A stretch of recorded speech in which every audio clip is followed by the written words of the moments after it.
அனைவருக்கும் வணக்கம். ஒரு மிக மிக முக்கியமான தகவல் வந்திருக்கு. டிஎன்எஸ்டிசி அரசு போக்குவரத்து கழகத்தில் ஒரு முக்கியமான அப்டேட் வந்து கொடுத்துருக்காங்க. ஸோ இந்த என்ன சொல்லியிருக்காங்க அப்படின்றத முதல்ல பார்த்துடலாம். ஸோ அரசு போக்குவரத்து கழகத்தில் பொறுத்தவரை டிசிசி மெத்தட் படி இப்போ வந்து போஸ்டிங்ஸ் வந்து எடுத்திருக்காங்க. அது உங்களுக்கே தெரியும். இதில் வந்து நிறைய மாவட்டத்தில் வந்து சில எப்படி சொல்கிறது, கட் ஆஃப் மார்க்கை பொறுத்தவரை சில மாவட்டத்தில் கொஞ்சம் கட் ஆஃப் கூடுதலாக இருந்துச்சு, சில மாவட்டத்தில் கட் ஆஃப் கம்மியான கட் ஆஃப்கே வந்து இன்டர்வியூக்கெல்லாம் கூப்பிட்ருக்காங்க. அவங்களுக்கான அப்பாயின்மெண்ட்ஸும் கூடிய விரைவில் வந்து கொடுக்க போகிறாங்க அப்படின்ற விஷயத்தையும், செலக்ட் ஆனவங்களுக்கான அந்த ப்ராசஸும் நடந்துட்டுருக்கு. அதே சமயத்தில் புதிய நோட்டிஃபிகேஷன் டிரைவர் தனியாகவும் கண்டக்டர் தனியாகவும் எப்போ எடுப்பாங்க அப்படின்னு சொல்லி நிறைய பேர் கேட்டுட்ருக்கீங்க. உங்களுக்கான ஒரு அப்டேட் தான் வரப்போகுது. ஸோ நவம்பர் மாதம் நோட்டிஃபிகேஷன் வரப்போகிறதா ஒரு தகவல்கள் வந்திருக்கு. ஸோ அடுத்த மாதம் டிரைவர் தனியாக கண்டக்டர் தனியாக நோட்டிஃபிகேஷன் வருன்ற மாதிரி ஒரு தகவல் வந்துச்சுங்க. ஸோ அந்த அப்டேட் உங்களுக்கு சொல்கிறதுக்காக தான் இந்த வீடியோ மேக் பண்ணியிருக்கேன். ஆனால் பார்த்தீங்க அப்படின்னாக்கா முழுக்க டிசிசி இது, அதாவது டிரைவர் தனியாக கண்டக்டர் மட்டும் கிடையாது, டிசிசியும் சேர்த்து எடுக்க போகிறாங்க அப்படின்ற விஷயத்த சொல்லியிருக்காங்க.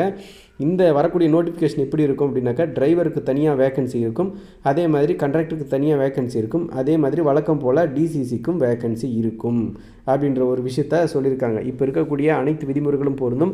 டிரைவர் லைசன்ஸ் வச்சுருக்கணும் டிரைவருக்கு, கண்டக்டர் லைசன்ஸ் வச்சுருக்கணும், எக்ஸ்பீரியன்ஸ் அதே மாதிரி 18 மாதங்கள் எக்ஸ்பீரியன்ஸ் இருக்கணும் அப்படின்ற விஷயத்த டிரைவருக்கு சொல்லியிருக்காங்க. ஸோ ரெண்டுத்துக்குமே 18 மாதம் எக்ஸ்பீரியன்ஸும் கேட்பாங்க. அதே மாதிரி உங்களுடைய லைசன்ஸில் வந்து எக்ஸ்பீரி டேட் கண்டிப்பாக பார்ப்பாங்க. நீங்கள் வந்து புதுசாக ரீசெண்ட் டைமில் எடுத்துகிட்டு போயிருந்தால் எக்ஸ்பீரியன்ஸ் இல்லாமல் பண்ணியிருந்தாலும் அதையும் கேட்பாங்க அப்படின்ற விஷயத்தை பார்த்துக்கோங்க. ஸோ இந்த மாதிரியான அப்டேட் இப்போ ப்ராக்டிக்கலுக்கு இன்டர்வியூக்கு போனவங்களுக்கு எல்லாருக்குமே தெரிஞ்சிருக்கும். இதெல்லாம் செக் பண்ணாங்க என்னன்ற விஷயம்லாம் தெரிஞ்சிருக்கும், ரைட்டா? ஸோ அதெல்லாம் பார்த்துக்கோங்க. அடுத்த முறை விண்ணப்பிக்கும் போது இந்த மாதிரி மிஸ்டேக்ஸ் எல்லாம் வராமல் பண்ணணும் அப்படின்றத புதிதாக விண்ணப்பிக்கக்கூடிய நபர்களும் தெரிஞ்சுக்கோங்க. அதே மாதிரி ஆல்ரெடி விண்ணப்பித்த நபர்களும் அடுத்த வாய்ப்பை பயன்படுத்திக்கோங்க அப்படின்ற விஷயத்த சொல்கிறேன். நவம்பர் மாதம் இதுக்கான நோட்டிஃபிகேஷன் வருன்ற மாதிரி ஒரு தகவல் வந்திருக்கு. ஸோ வேகன்சி வந்து பெரிய அளவில் வர்றதுக்கான வாய்ப்புகள் கம்மி. ஒரு 2500-3000 வேகன்சி வந்தாலே பெரிய விஷயந்தான். ஸோ இது வந்து அப்டேட் கொடுக்க போகிறதா சொல்லியிருக்காங்க என்பது குறிப்பிடத்தக்க விஷயம். இதில் வந்து குறிப்பாக சொல்லணும் அப்படின்னாக்க, இந்த இவி வெஹிக்கிள் இருக்கக்கூடிய இதாகட்டும், அதே மாதிரி இதில் பாதி வந்து அதாவது கான்ட்ராக்ட் பேசிஸில் தான் பண்ணியிருக்காங்க. இது உங்களுக்கே தெரியும் நிறைய பேருக்கு. ஸோ இதை அப்படி பண்ணக்கூடாது. ரேஷியோ இருக்குது. ரேஷியோ மீன்ஸ் என்ன அப்படின்னாக்கா, அரசு இந்த இதில் பார்த்திங்கனாக்கா இவ்வளோ ரேஷியோ வந்து அரசு பணியாளர்கள் இருக்கணும், அதில் இவ்வளோ ரேஷியோவில் இந்த அளவுக்கு பர்சன்டேஜ் மட்டும்தான் கான்ட்ராக்ட் லேபர்ஸ் இருக்கணும் அப்படின்ற விஷயங்கள் இருக்குது. ஸோ அந்த அடிப்படையில் தேவைக்காக பண்ண போகிறாங்க. வழக்கமாக எலெக்ஷன் ரீசன்ஸும் சொல்லலாம்.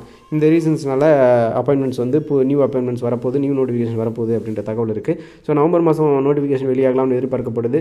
ஸோ வெயிட் பண்ணி பார்ப்போம் எவ்வளோ வேகன்சி வருதுன்னு. ஒரு 3000 வேகன்சி அப்படின்றது ஓகே தான். அதுக்கு அதிகமானது பாசிபிலிட்டிஸ் இல்லை. 2500 3000 வேகன்சி வரதுக்கான பாசிபிலிட்டிஸ் இருக்குது. ஸோ ரெடியாகுங்க நண்பர்களே. இதுக்கு முன்னாடி வந்து டிரைவர் தனியாக கண்டக்டர் தனியாக வேணும்னு எதிர்பார்த்தவங்களுக்கு வாய்ப்பு கிடைக்குது.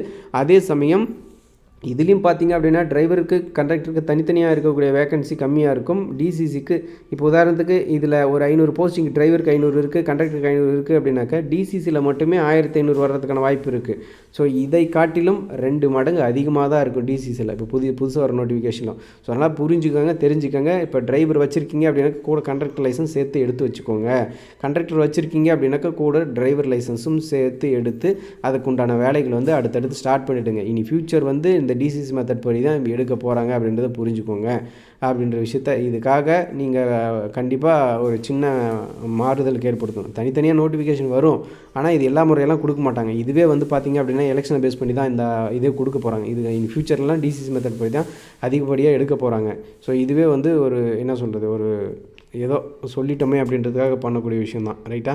ஸோ அதனால் புரிஞ்சுக்கோங்க. மேலும் அந்த டிஎன்எஸ்டிசி அரசு போக்குவரத்து கழக வேலைவாய்ப்பு சம்மந்தப்பட்ட அடுத்தடுத்த அப்டேட்டுகளுடன் சந்திக்கிறேன். நன்றி.